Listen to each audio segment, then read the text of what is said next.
my most wonderful peasants. Lord Gamerson blesses you with another official top 10 list. For this one, I'm going to be looking way back into Sega's past, digging up the old Master System, and finding the best it has to offer.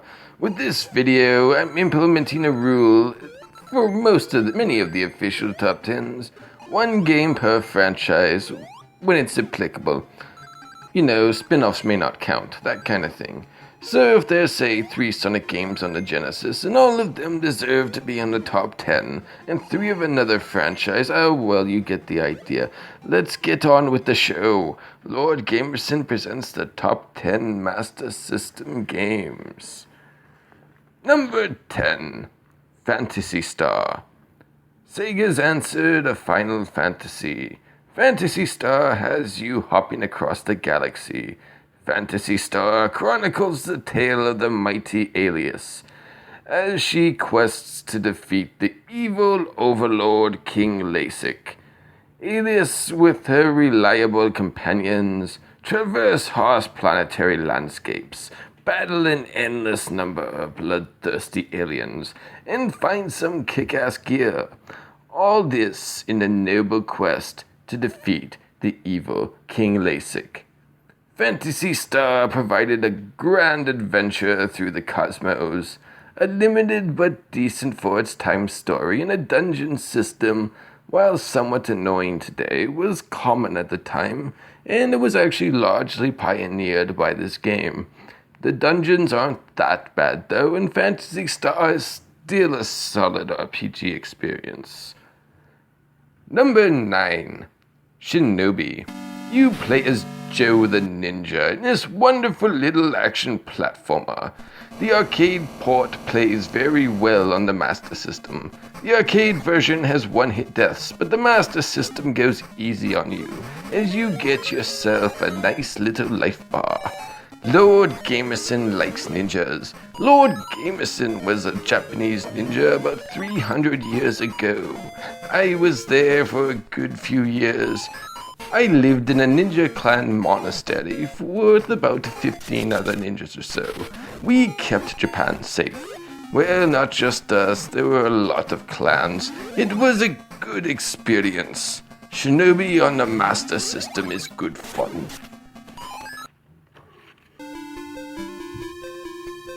Number 8.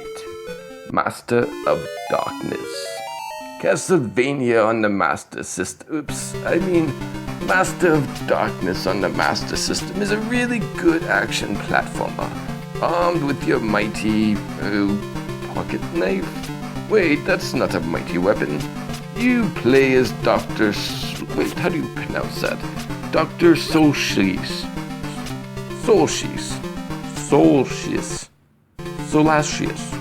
Dr. Solstice.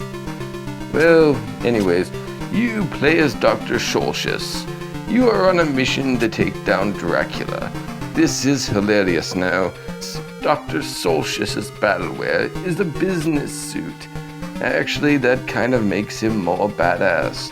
He's so mighty he doesn't need to distract you with a badass outfit, or even an effective main weapon.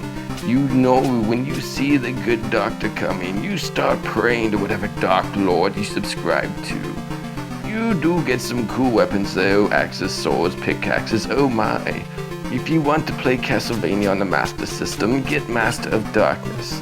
It's more than a clone, less than an original, and still one of the best Master System games.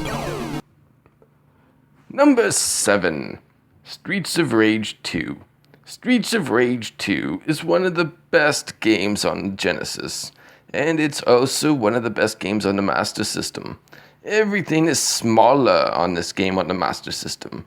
You get more of a battlefield. This is, of course, a stripped-down version of the Genesis game, but beat-em-ups usually aren't very good on 8-bit systems. This one actually is really good. You play as Axel, Blaze, and Adam as you journey through 5 challenging stages to make it to the big bad boss, Mr. X.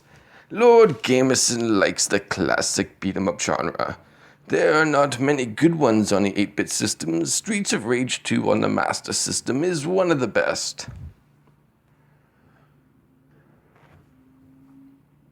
Number 6.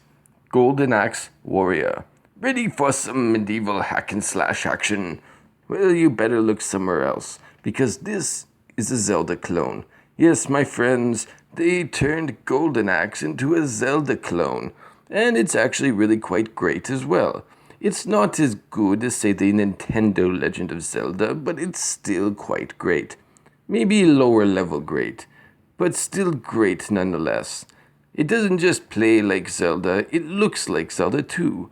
You could pass by someone playing this game, and unless you're actually paying attention, you may not know the difference. This game is jam-packed with secrets. Almost every screen has a secret or two. The dungeons are clever and full of puzzles. Golden Axe Warrior, so mighty, such a great game on the Master System. Number 5. RType.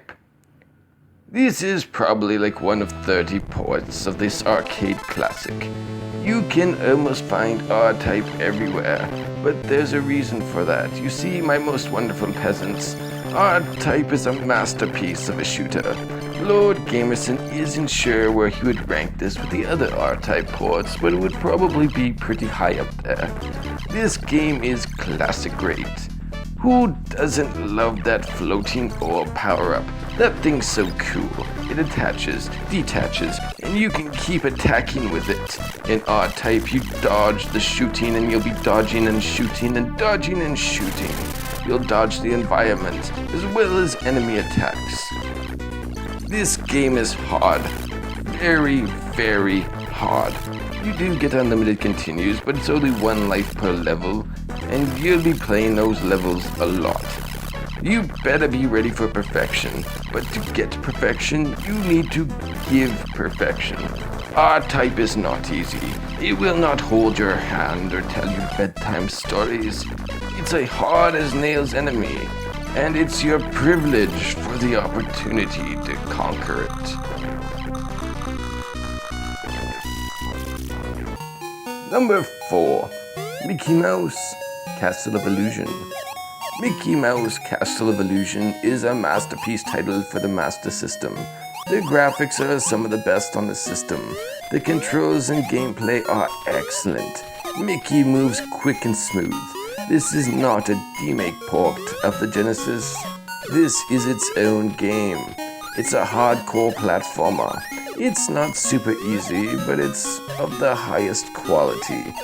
And it definitely has a DuckTales vibe. And it's not a copy, but it does somewhat play like DuckTales. It's about as good as DuckTales. And DuckTales is one of the best. It really feels like this game was developed by Capcom. Number 3. Wonder Boy in Monster World. Wonder Boy sure is full of wonder. Am I right? Hey, I wonder what that smiling flesh lump is over there. Oh no! Ow! No! Don't! Well, at least our hero here is more capable than that. He's a mighty knight with a mighty armor. You play as a young man named Shion. You are on a quest to defeat invading monsters. Okay, so the plot is weak. It really doesn't matter for these types of games. It's really about the action platforming. Everything looks good. The controls are spot on. The music is very nice. And everything moves very quick and fluid. The Master System was definitely superior to the NES on a technical level. Number 2. Sonic the Hedgehog 2. Sonic the Hedgehog 2 is similar to the Genesis version, but it's also very different. It's not even really the same game, which is a good thing, considering that it's such a great version or interpretation of Sonic 2. You can even collect the Chaos Emeralds. However, in this game, you don't play a minigame, you gotta find them hidden in the levels. Unlike the Genesis game, most of the bosses are not Robotnik. You fight his creations. Most Sonic fans don't even know about this game, or if they do, they most likely assume it's just a weaker version of a great game. While it may not be as great as the Genesis version, it's still got so much greatness coded into its DNA that it can't help but be a top game.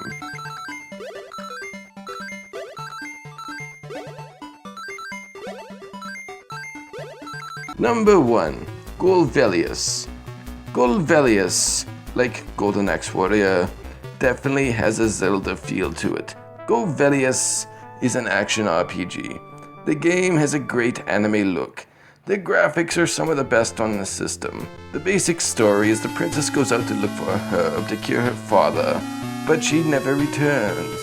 A great hero boy, Kellius, went in search of the Princess Rena. The overworld is Zelda-like in presentation. There are areas in the game where you need to go into a side-scrolling mode. These are similar to Zelda 2, but in the best ways possible. You need to collect crystals that are obtained after defeating bosses. Beat the bosses and get the crystals to defeat the final boss. It's a good, very familiar story device many RPGs have used and still do sometimes. Exploration is important, but you need to explore every nook and cranny. You see, there are no towns or anything at all. The important people you need to talk to in this game, such as sellers and healers, they're all hidden underground. If you don't attack the environment, you'll never find these people. Golvelius is a wonderfully deep 8-bit action RPG, a Master System masterpiece. And that wraps up another official top 10, but don't be too sad, you wonderful peasants. Lord Gamerson will be back with more videos and another official top 10 video.